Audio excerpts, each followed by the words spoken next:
అన్నా క్యాంటీన్లో 5 రూపాయలు భోజనం చేస్తున్నారు కదా, ఎలా ఉంది సార్ భోజనం? మీరేం చెప్తారు?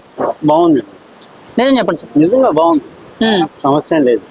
నాణ్యత ఎలా ఉంది? పెట్టిన 5 రూపాయలకి ఎంతవరకు కూడా అసలు నాణ్యమైన భోజనం పెడుతున్నారు? మీకు సరిపోతుందా? ఎలా ఉంది? గడకడానికి కూడా రావు డబ్బులు, వేడి కలవని కూలి వాళ్ళు కూడా రారండి 5 రూపాయలకి. ఓకే, మరి చంద్రబాబు నాయుడు గారి పథకాన్ని ఇంకా పేదల ఆకలి తీర్చాలని చెప్పి గ్రామ స్థాయి వరకు అందుబాటులోకి తీసుకొస్తామంటున్నారు. అంటే ముఖ్యంగా మండల స్థాయి ప్రతి చోట కూడా రైల్వే స్టేషన్లు, బస్ స్టాండ్లు, హాస్పిటల్స్ దగ్గర కూడా ఓపెన్ చేస్తా ఉంటున్నారు. మీరేమంటారు దీనికి? చాలా మంచిది, చాలా మంచిది, పెంచాలి. ఒక్క అవకాశం ఉంటుంది, ఒక్కోసారి అసలు భోజనం దొరుకుతుంది, దొరకకపోతే కొన్ని చోట్ల ఏరియాలు ఉండవు, అప్పుడు ఇలాంటి చాలా కన్వీనియంట్ గా ఉంటాయి. మీకైతే ఎలా అనిపిస్తుంది సార్ భోజనం? బాగుంది.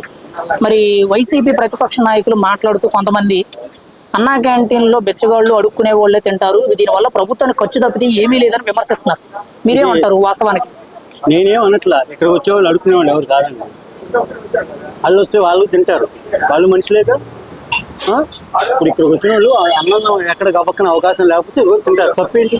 నాకు అర్థం కాదు. అంటే అన్నా క్యాంటీన్ల వల్ల ఖర్చు పెరిగిపోతుంది, దీనివల్ల ప్రయోజనం ఏమీ లేదు, వేస్ట్ అనే విధంగా మాట్లాడుతున్నారు. తీసేయాలంటారు, అన్నా క్యాంటీన్లు తీసేయాలంటారా మీరైతే? అవసరం లేదు. అన్నా క్యాంటీన్ తీసేస్తే డబ్బులు మిగిలిపోతే ఏంటి? మిగిలిపోయి కదా. అన్నా క్యాంటీన్ తీసేసిన మాత్రం కోట్లు మిగిలితే ఏంటి? అన్నా లేదు కదా. ఎవరి సొమ్ము? జనం సొమ్మే జనాన్ని పెడతారు.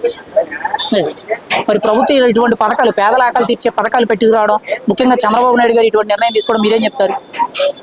మంచిది, ఇలాంటి దానికి అడ్డు చెప్పాల్సిన అవసరం లేదు. కావాలంటే వాళ్ళ ఆలోచన వాళ్ళది అంతే తప్ప ఏదో ఒకటి అనాలి అంతే, అంతకు మించి ఏం లేదు.